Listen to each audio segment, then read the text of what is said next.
seja bem-vindo aqui ao Metrópolis, mesmo que virtualmente. E eu começo lhe fazendo a seguinte pergunta. Muita gente acredita que a sua candidatura é um projeto para o futuro e não para 2026. Há um grande engajamento entre jovens, um crescimento maior do que outros candidatos até da terceira via que se colocaram, mas que ainda seria insuficiente para chegar ali em Flávio Bolsonaro e Lula, que disputam, né, a polarização que marca aí esses últimos anos de eleições no Brasil. Há como fazer um crescimento na sua candidatura até outubro de 2026? Olha, é uma candidatura para o futuro no sentido de que se você constrói o futuro no presente, uma hora ele chega, né? Então, com certeza, reeleger o Lula ou colocar o Flávio Bolsonaro é você permanecer nesse presente horroroso. Então, a gente sempre coloca um dos slogans nossos, o futuro é glorioso, e é no sentido de que a gente vai construir um futuro brilhante possível para o Brasil. E isso tem um senso de urgência. Eu preciso vencer as eleições agora, em 26, para poder fazer essa construção. E essa construção começa agora, naturalmente, começar entre os jovens, que é o que as pesquisas mais detectam. É natural porque todo fenômeno político inovador, ele começa, em geral, com jovens, em geral, com homens jovens.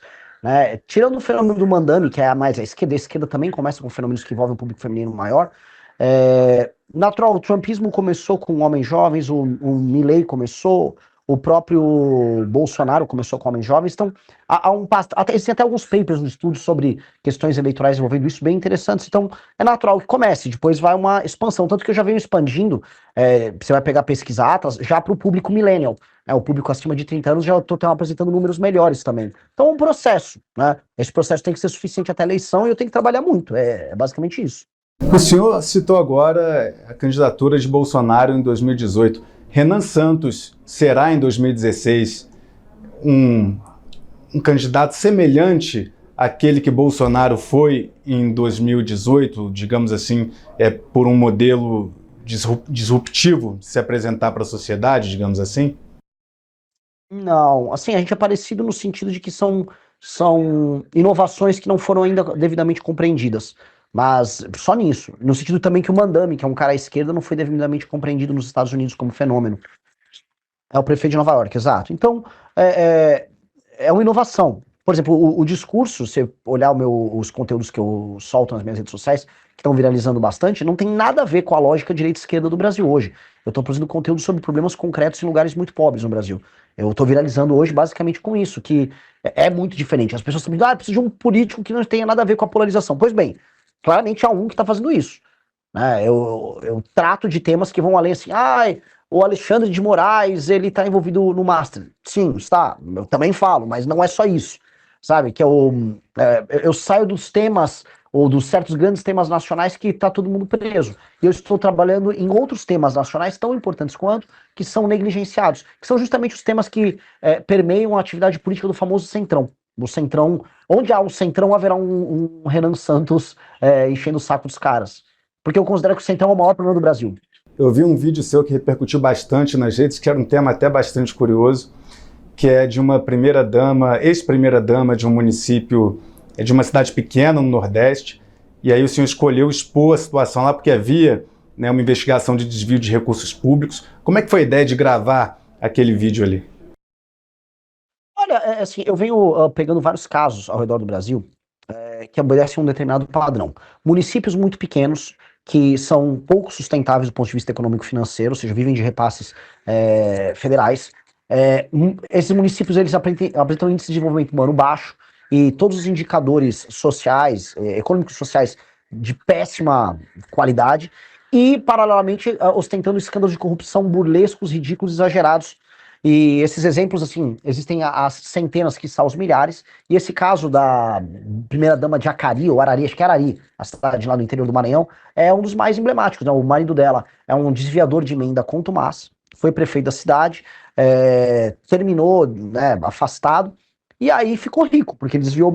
Teve uma emenda que ele conseguiu uma proeza que ele não roubou um pedaço, ele roubou a emenda completa da emenda. E aí ele ficou milionário. Aí o que ele fez? Ele ficou milionário. Ele contratou uma mulher que ela se define como uma rapariga. E lá no Nordeste, né, rapariga costuma ser uma alcunha para mulheres que acabam trabalhando com atividade sexual. Ela se define como isso, e ela produz vídeos semi-pornográficos junto a esse marido corrupto, ostentando um estilo de vida completamente desproporcional com ao modelo de vida da cidade dela. E ela quer concorrer para deputada federal. E eu, né, trouxe luz a isso, assim como para outros temas. E só uma curiosidade, ela no último fim de semana, ela se reuniu com o Pablo Marçal e com o Antônio de Rueda, ou seja, ela tem um status muito importante para o partido União Brasil, né? E tá, né? São essas coisas que a gente olha e percebe o quanto tá doente o nosso sistema político. Foi um vídeo que o senhor gravou que gerou bastante repercussão nas redes sociais, né? Então, as críticas da sua campanha, elas não ficarão apenas restritas ao presidente Lula, ao senador Flávio Bolsonaro, quem o senhor também é crítico, mas ao Centrão, ou seja, é uma candidatura pancadaria, digamos assim, né? Não, porque você for olhar, todos os meus vídeos apresentam propostas. Absolutamente todos, inclusive o sobre a primeira-dama de Jacari. Então, todos esses vídeos, Arari, desculpa, todos os vídeos eu focalizo no problema, falo, ó, esse problema existe por causa disso e para resolver eu farei tal coisa. E todas elas levam a pessoa a discutir as soluções que eu estou trazendo. Ali sempre termina na minha política de reforma administrativa, com indicadores de desempenho para que um prefeito possa ou não concorrer a uma reeleição e fusão de municípios. Em geral, eu foco muito nisso, eu levo para essa discussão, que é uma discussão fundamental no Brasil sobre essa draga de dinheiro público que existe, que são os municípios pequenos ao redor do Brasil. Então eu estou trazendo esses temas para trazer luz, não só para um problema, mas também para uma solução. Como se fosse um funil de conversão. A pessoa sai de um problema burlesco e termina com uma solução política. Então não é uma pancadaria, e não é nem polêmica pela polêmica, ela tem um objetivo. Falando em proposta, o senhor defendeu separar o Rio de Janeiro do Brasil. Como seria essa proposta que o senhor defendeu, que se eleito presidente, o senhor fará? Como vai separar o Rio de Janeiro do Brasil? Não era isso, é entregar um status de autonomia para o Rio de Janeiro. É igual Buenos Aires. Porque no vídeo, Renan, no vídeo o senhor fala separar o Rio do Brasil. Aí depois você fala, mas isso é bom, não é ruim e tal. Sim, é que só o Hulk, é o gancho do vídeo. Quando você assiste o vídeo inteiro, eu tô explicando que é entregar um status de autonomia. Porque existe toda aquela piada na internet de que, se a gente separar o Rio de Janeiro do Brasil, o Brasil se salva. Tem vários memes disso rodando, então eu brinquei com o meme, é um Hulk, é um gancho. O que tá apresentado ali, a gente até lançou um site que é Guanabara Livre, né, para falar sobre como restituir o estado da Guanabara, e é uma autonomia, igual Xangai tem autonomia, igual Hong Kong tem autonomia, igual Buenos Aires tem autonomia, é você entregar o status de autonomia para que o orçamento do Rio de Janeiro fique lá, condicionado a determinadas atividades que teriam um status especial, como turismo, como produção de cultura e arte. O orçamento também fica condicionado ao desenvolvimento do combate ao crime organizado, porque infelizmente o Rio de Janeiro não consegue combater o próprio crime, que o orçamento fica muito espalhado, e ele é vítima também não só da Baixada, mas do restante do estado. Então, nesse sentido, é entregar esse status, porque a gente considera que o Rio de Janeiro é a porta de entrada para o Brasil, para o mundo. Né? O mundo conhece o Brasil muito através do Rio de Janeiro, por bem e por mal. Portanto, um status especial é entender o Rio de Janeiro como uma futura Dubai, como uma futura cidade, quase uma cidade-estado, que abre a porta do Brasil para o mundo. Na prática, o que isso representaria de mudança? Na prática, o orçamento do estado da Guanabara, que ficaria da cidade do Rio de Janeiro, seria administrado por essa própria autonomia. E aí o orçamento local daria autonomia para eles fazerem frente aos problemas locais, que infelizmente não acontecem. O Rio de Janeiro, não que a cidade do Rio de Janeiro produza políticos muito melhores do que o restante do estado do Rio de Janeiro, mas os problemas do Rio de Janeiro, municipais, e o potencial do Rio de Janeiro é negligenciado por conta de um pacto político que não entende o Rio de Janeiro, a cidade, que se tornaria parte do estado da Guanabara nesse sentido, como tem que ser. Né? Ou seja, os problemas de segurança, a vocação turística, a vocação como um polo de tecnologia, ela simplesmente não é tocada. E aí o entendimento do ativo Rio de Janeiro, que o Rio de Janeiro é um ativo para o Brasil, esse ativo não é bem administrado. E aí outras cidades ao redor do mundo entenderam, ou melhor, foram entendidas pela administração federal como ativos especiais, como por exemplo Buenos Aires com a Argentina. Buenos Aires é meio que para a Argentina o que o Rio de Janeiro é para o Brasil. Né? O Rio de Janeiro não é uma capital formal, mas é uma espécie de uma capital simbólica do Brasil. Então entregar esse estado de autonomia permite que essa alta administração conduza o Rio de Janeiro para um caminho diferente. Se Renan Santos vier a ser presidente da República, vai estimular operações policiais em comunidades dominadas pelo tráfico de drogas? Qual seria essa política para resolver a questão das facções criminosas no Brasil? Operações a esmo, não. A gente tem uma sequência de operações a esmo que foram feitas nos últimos anos que elas se encerram na operação em si. A gente tem que ter um marco regulatório de enfrentamento ao crime organizado que não seja picado. gente está vendo agora o Congresso, né? Saíram várias pesquisas. Olha, a principal preocupação do brasileiro é o crime. Então aí saíram passando vários projetos de lei necessários, bons, mas que não fazem parte de um todo coerente. O todo coerente significa fazer uma separação do ponto de vista jurídico dos membros das facções criminosas de um criminoso comum. Significa você ter um aumento de penas, você ter um novo projeto de construção de presídios, um novo modelo de administração prisional, que no Brasil é um caos total e completo. Significa entender como nós vamos reocupar as áreas que são tomadas hoje pelo crime organizado. Significa entender qual o papel da Polícia Federal e do governo federal na articulação das forças policiais regionais. Significa, portanto, ter um plano holístico para a gente enfrentar o crime organizado, não através de operações pontuais que têm um caráter marqueteiro, mas sim de uma solução definitiva, para o crime organizado, e dois, para reduzir, na prática, o número de homicídios, assaltos e roubo no Brasil, que é o que aflige o brasileiro. Então, você tem marcos regulatórios que aumentam a pena e que diminuem benefícios ligados a lei de execuções penais, como a progressão de pena e as saidinhas, que vão diminuir os crimes comuns. De outro lado, a destruição das operações via COAF, via Polícia Federal, as operações financeiras de lavagem de dinheiro ligadas ao tráfico, como aconteceu agora com o MC Rian, com a turma do Poço do Rodo. Rolou uma operação hoje nessa linha. E do outro lado, a reocupação territorial de cidades inteiras, que hoje foram tomadas por facções como o Comando Vermelho. Vi agora, tava lá, no Maranhão tem o bonde dos 40. Então, você tem remédios que vão precisar ser aplicados meio que ao mesmo tempo, e aí você vai poder fazer operações que não serão pontuais, será uma operação que redunda numa tomada definitiva desse território pelo Estado brasileiro, devolvendo dignidade para as pessoas que moram ali. Renan, teve uma matéria até que saiu aqui no Metrópolis, do colunista Demétrio, mostrando que teve uma época num grupo privado ali de WhatsApp que o senhor falou que fez consumo ali de um cogumelo alucinógeno, né? O senhor teme que isso possa prejudicar a sua candidatura, tendo um discurso bastante forte de enfrentamento ao uso de qualquer substância que possa tirar aí a sanidade das pessoas? Enfim, como é que o senhor enfrenta? E também abriu espaço para contar como é que foi aquele episódio também.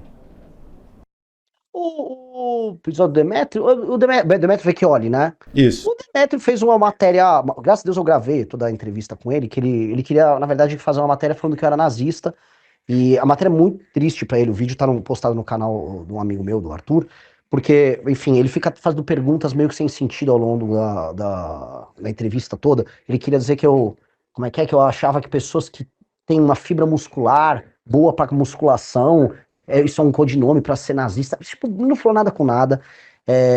E aí depois ele pega um pedaço que eu falei que eu tinha tomado um cogumelo e ouvi música. E na verdade eu já fiz uso do cogumelo, da substância que vai no cogumelo na prática, através dele, que é a psilocibina, que um amigo meu tinha dado, para trabalhar mais, para você ficar mais produtivo, você escreve, tem muita gente no mercado financeiro que usa, isso é recomendado, tem estudos nos Estados Unidos, assim como o próprio canabidiol, e eu sou favorável à legalização tanto do uso terapêutico da psilocibina, quanto do canabidiol para tratamento de doenças das mais diversas. Tem gente, por exemplo, que usa psilocibina para enfrentamento à depressão, tem gente que usa canabidiol para enfrentamento à epilepsia. Eu não tenho absolutamente nada contra o uso terapêutico dessas duas substâncias e até outras. Mas referente ao uso tem recreativo, não ao uso terapêutico, mas ao uso recreativo da cannabis e do cogumelo. O cogumelo ele não tem o mesmo status dessas aí. Mesmo se eu estivesse fazendo uso recreativo, não seria problemático. Entendeu? Existe uma discussão se a venda é possível ou não, e é uma discussão que tá ali. Agora, eu não comprei, na verdade eu nem comprei, me deram e não foi com traficante. E o tráfico também não é constituído através de venda de uma substância que dá em qualquer sítio com, desculpa o termo, cocô de vaca, né? Então não é sobre isso. O combate ao tráfico não tem a ver com isso. O combate ao tráfico tem que ser muito e muito enfático. A gente sabe que as drogas são utilizadas como uma substância hoje para venda e para rechear os cofres das facções criminosas.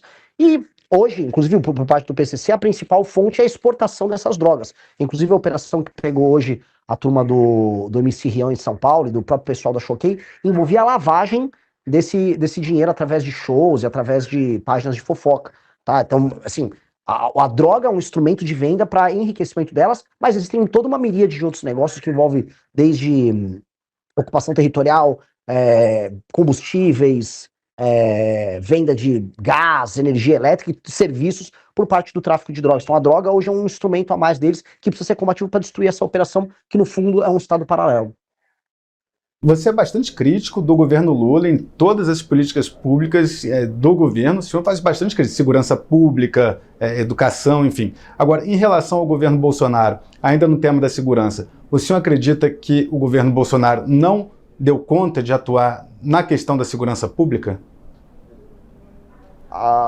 Eu pergunto porque a gente tem também a candidatura, obviamente, que vai, né, de Flávio Bolsonaro, que representa ali a mesma linha do pai. Por isso que eu lhe faço essa pergunta relacionada à segurança pública no governo Bolsonaro.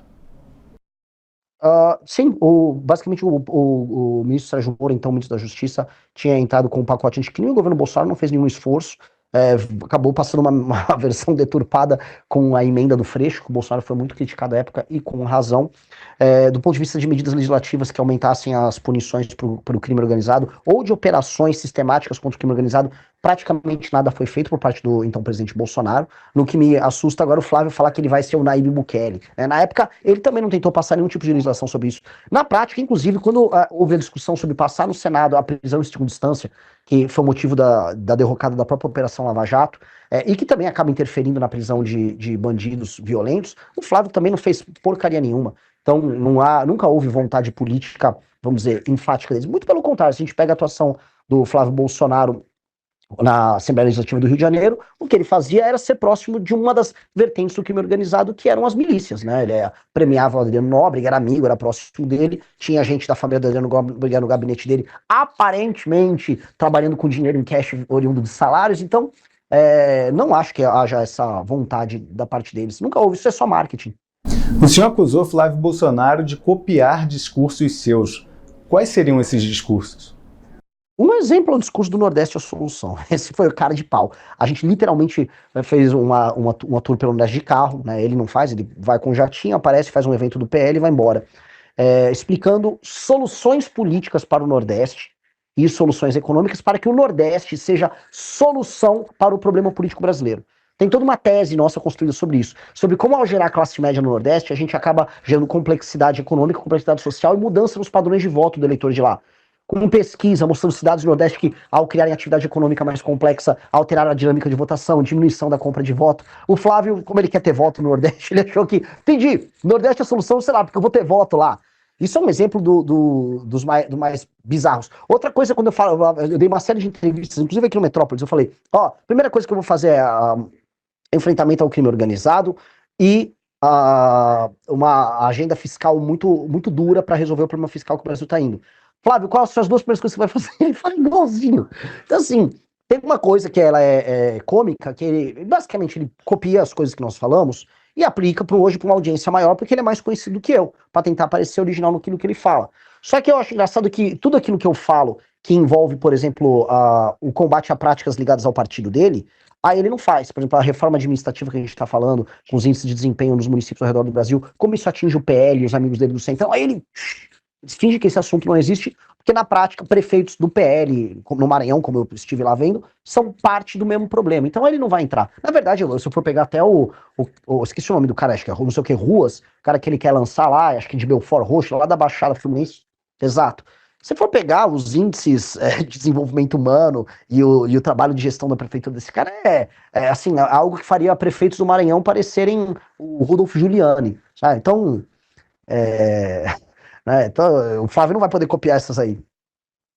Ainda sobre, falando de Flávio Bolsonaro, porque hoje teve uma decisão do Moraes determinando que a Polícia Federal investigue Flávio Bolsonaro por conta de uma postagem de Flávio Bolsonaro, na qual ele faz comparações ali entre Lula e Nicolás Maduro. E aí a Polícia Federal, por determinação de Alexandre de Moraes, agora vai investigar, tem um prazo de 60 dias para ver se Flávio Bolsonaro incorreu em crime nessa postagem contra Lula, crime de calúnia.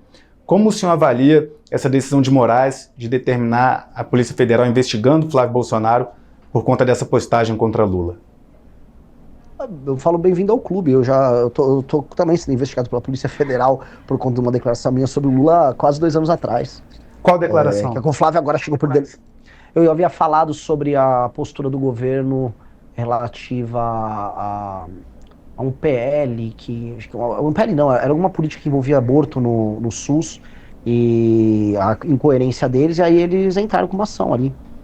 Ficou super feio pra eles, que ó, não tinha nem objeto da investigação, porque eles utilizaram um print de uma página de fofoca como referência na ação. Ou seja, aí o senhor disse que, assim como o Flávio Bolsonaro, o senhor também é investigado. Bem-vindo ao clube. Bem-vindo ao clube aí dos investigados pela Polícia Federal por falar qualquer coisa do governo Lula.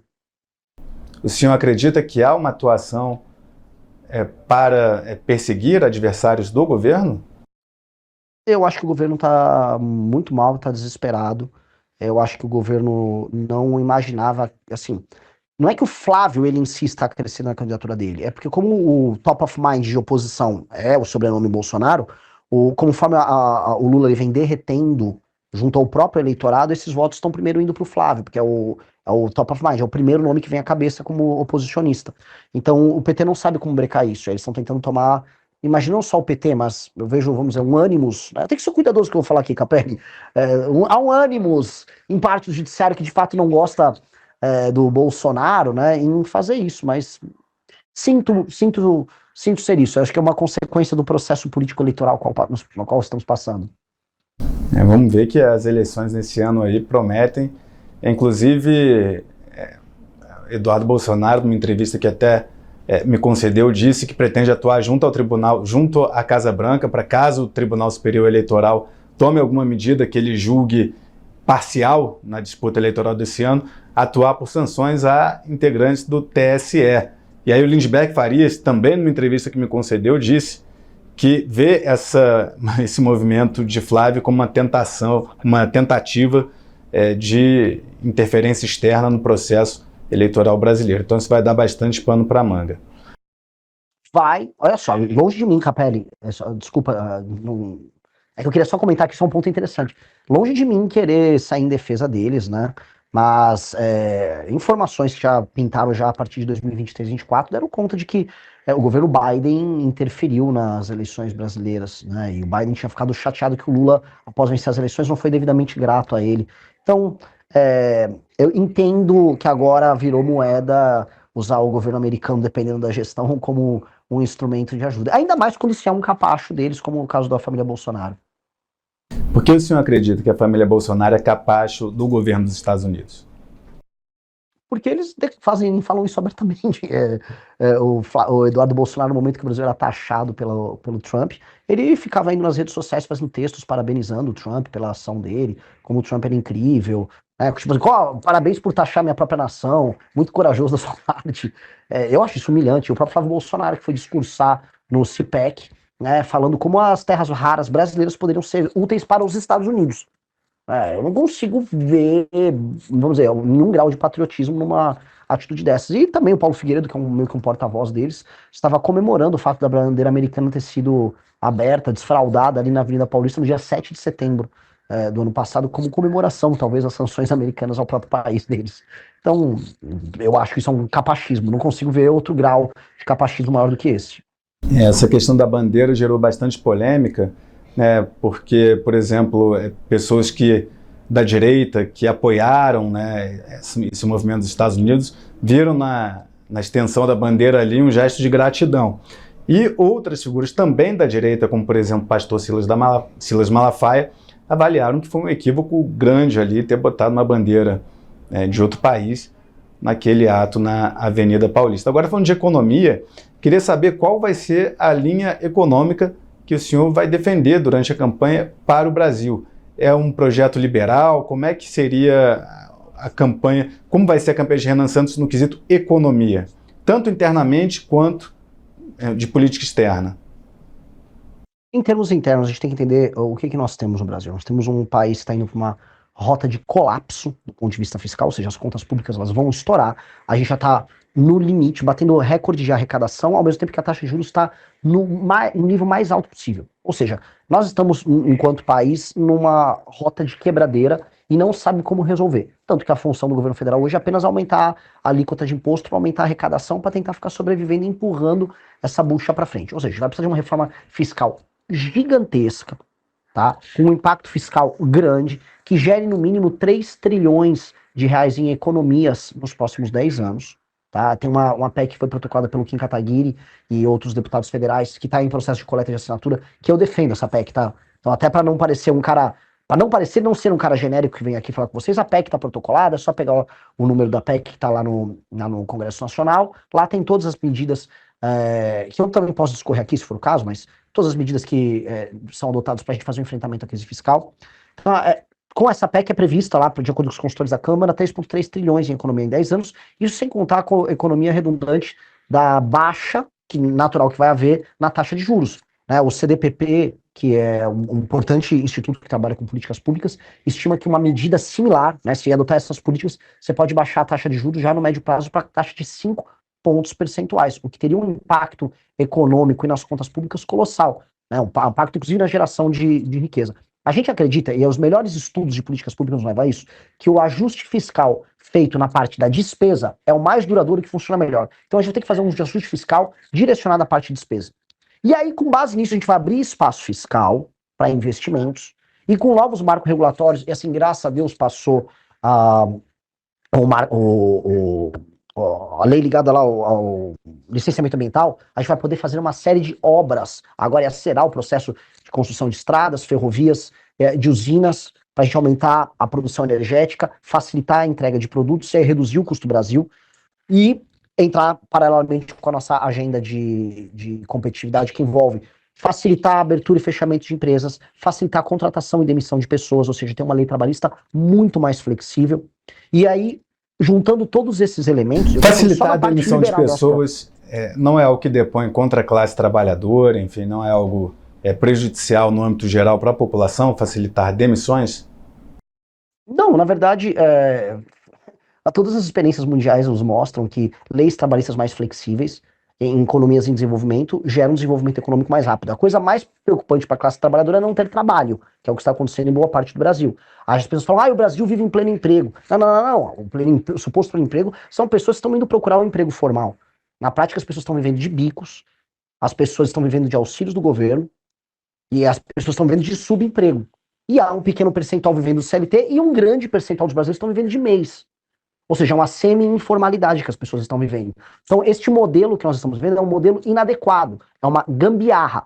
E esta gambiarra não pode ser comemorada, ela tem que ser resolvida. A gente tem que gerar empregos de qualidade para as pessoas. Então, a melhor política para gerar empregos é ter empregos. E isso se dá através de uma política que não penalize o contratante e nem penalize o contratado.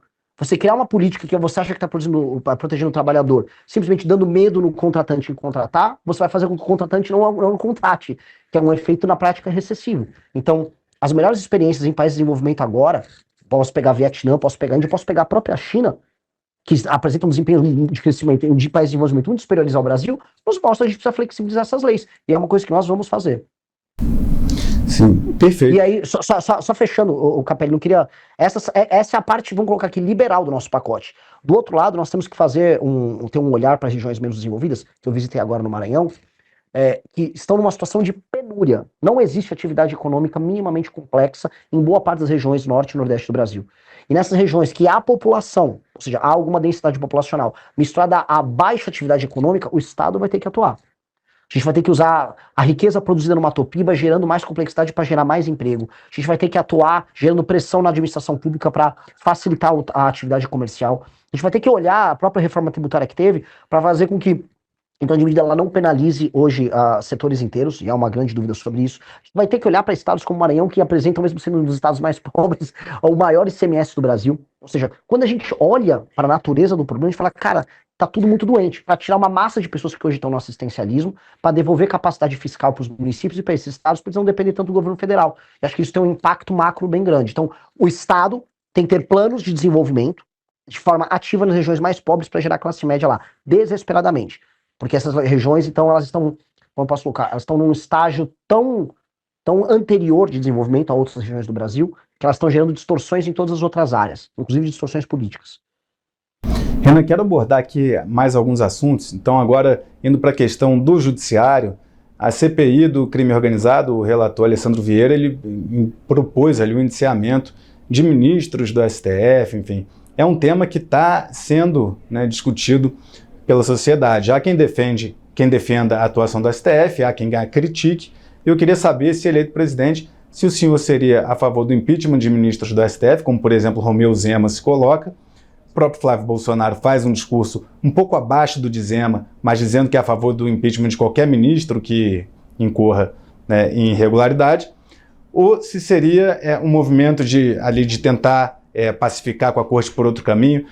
Renan Santos, eleito presidente, qual seria a postura em relação ao STF?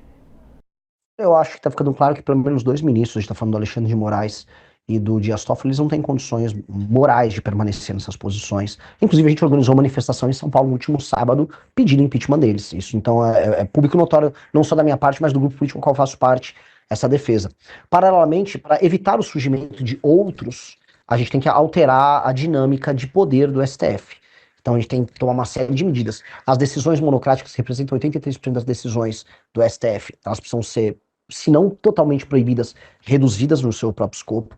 Tem que ter um filtro de entrada de modo a só ações de matéria estritamente constitucional serem julgadas pela Suprema Corte, porque hoje a Suprema Corte brasileira julga coisa de 8 mil ações, enquanto a americana só 50, né? Uma diferença bastante brutal de função.